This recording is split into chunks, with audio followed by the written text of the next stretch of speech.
Hi, I'm Linda Perry. I'm at Amoeba, and this is what is in my bag. Nothing ever changes. Yeah, we need to change this.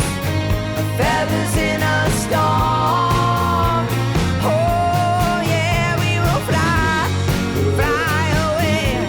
Oh, we will fly away. I'm gonna reach in my bag and see what pops out first. And the first one is Mahalia Jackson. Yes, I'm gonna live the life I sing about in my zone.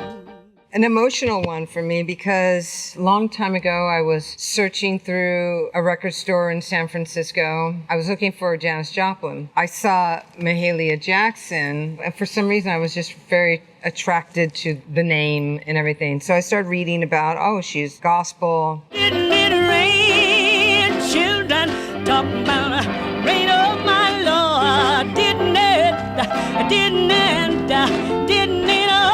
oh my Lord, didn't it rain? At the time I bought the CD, and I used to drive from San Francisco over to Mill Valley all the time, and I would pop that record in. I would just get so emotional, and this is during the time of Four Non Blondes. I was having a lot of doubt if I should be in the band still. I was like going through that stuff. And something about her voice, hearing the reverbs and the natural sounds, it just really moved me. So anyways, when I was in that area, I was like, where's the gospel? I just immediately thought about her if I was going to go an emotional route. So that's my first choice. You can't go wrong with an emotional route. Yeah, right? You know, I'm going home just to live on with my Lord. Which brings me to Brazil 66 from Sergio Mendes. Chove chuva,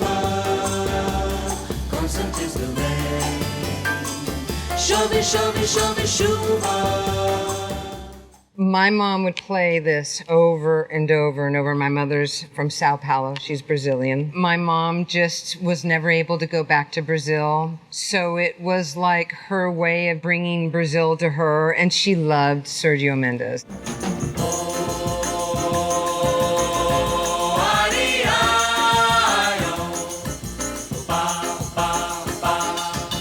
Even though most of it, I have no idea what they're saying. They do a lot of in English. And I cannot go through life not listening to this record. So Sergio Mendes. Don't fight the moon, the stars above, and don't fight me.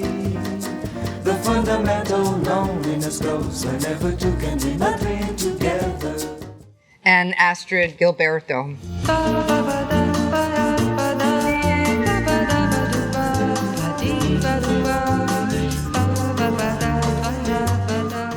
She was around a lot by my father. My father was from Portugal, but he loved jazz and he loved Brazilian samba.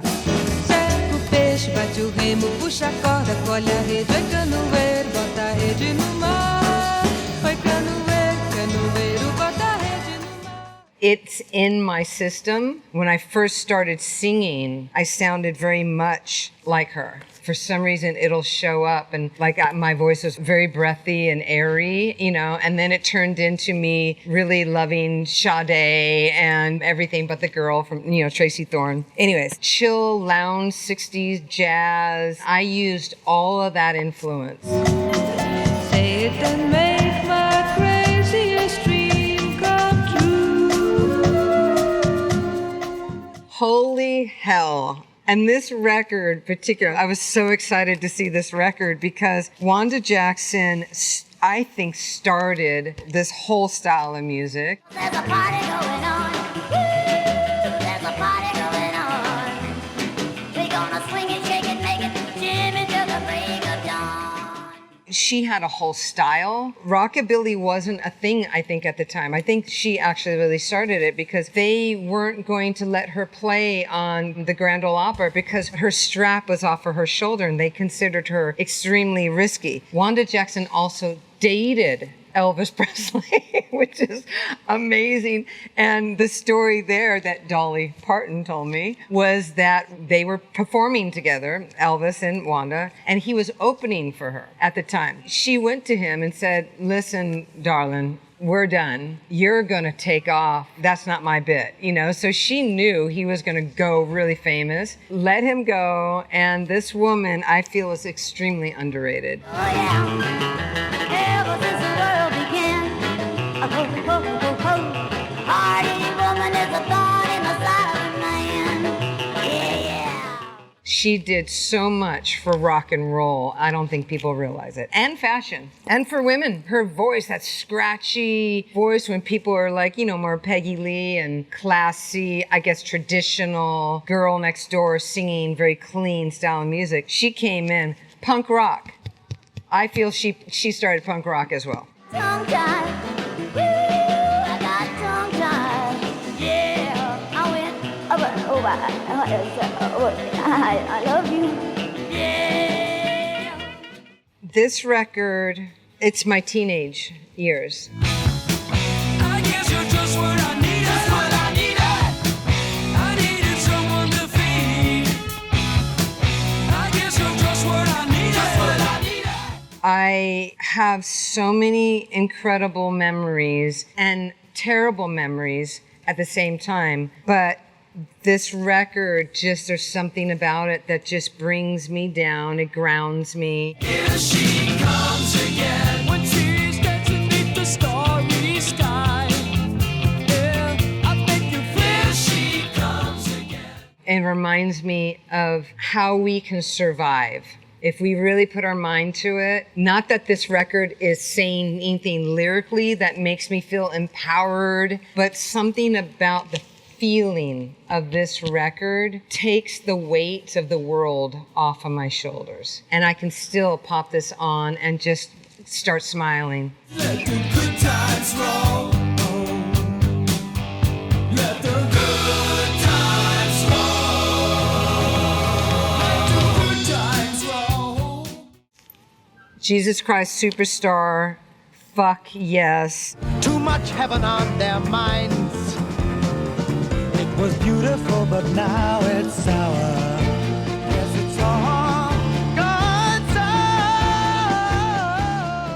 When I saw this movie, at this time, I'm listening now to the Beach Boys, Frank Sinatra, pop, Beatles, whatever, right? I didn't understand that music could be outside of this boundary of pop. At the time, it had a verse, chorus, bridge. It was very formalized, you know? It didn't do this at all. And the feeling of expression, where all of a sudden the song just goes somewhere else and it drops and there's the big strings, the orchestration that goes behind it, the delivery of the vocals telling a story.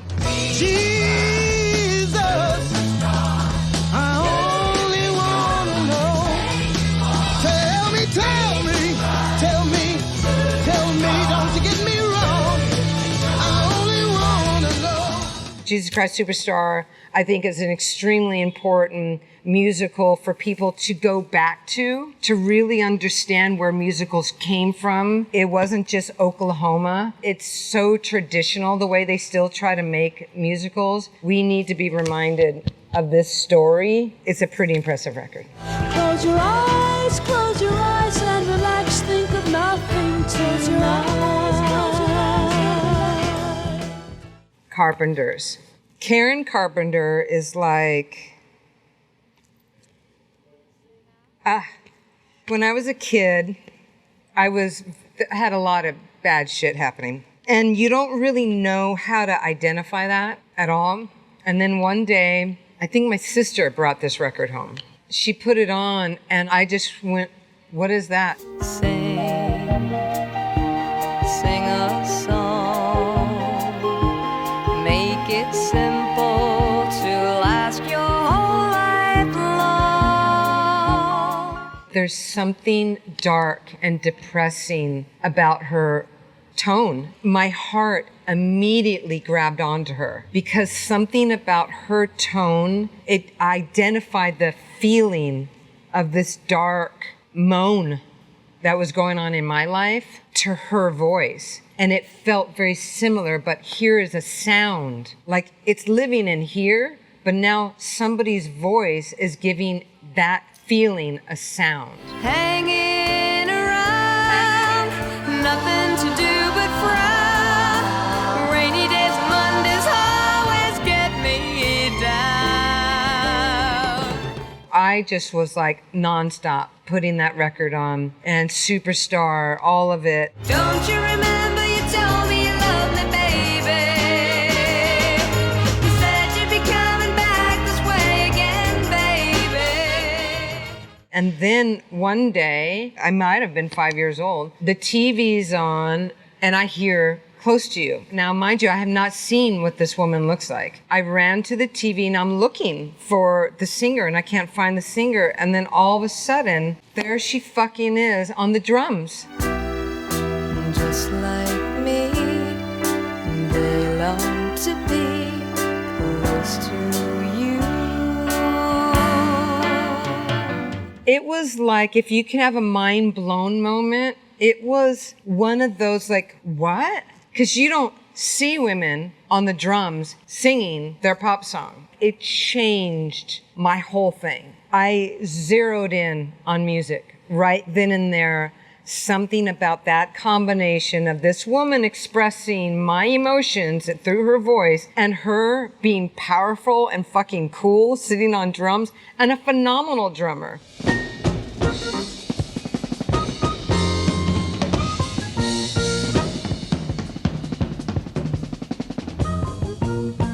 Cut to, when I get older, I'm still obsessed with her. I start researching her more, and, obviously she died, of anorexia. And then you go into that story, and the truth about Karen Carpenter was she never wanted to be in the front. She wanted to play jazz music. She wanted to wear jerseys, jeans, tennis shoes, and be behind the drum set. And it was that forcing her, feeling like she had to jump in front of the spotlight, get on stage, put the drums beside, wear the most ridiculously girly dress, from the prairies with her hair all done up. It killed her because no one saw past this. And mind you, we're talking about the late 60s, early 70s. This kind of pressure was being put on women back then, in those days, of them feeling like they had to be skinny and beautiful, and she didn't feel like she was like the other women that were, in front. So it put this massive stress on her body, where she felt like she had to keep losing weight because somebody made a comment about her gaining weight. She just wanted to play drums. Can't we stop hurting each other? Gotta stop hurting each other. This record and this artist is just so underrated because she stood for the power of women and the demise of them as well. Of how you can fall because you are put in a situation you don't want to be in. And though it's not the easy way, I guess I've always known I'd say goodbye to love. Thank you so much for coming in today. Thank you. I am so glad you chose really emotional records like Yeah. that, because to me, that is what makes it so interesting about music, is how it can really impact people Yeah. and touch people. And thank you for sharing that with us. Thank you. I appreciate it. Thanks for having me. Words can't bring us down. Oh, no. So don't you bring me down today. Don't you bring me down. Amoeba.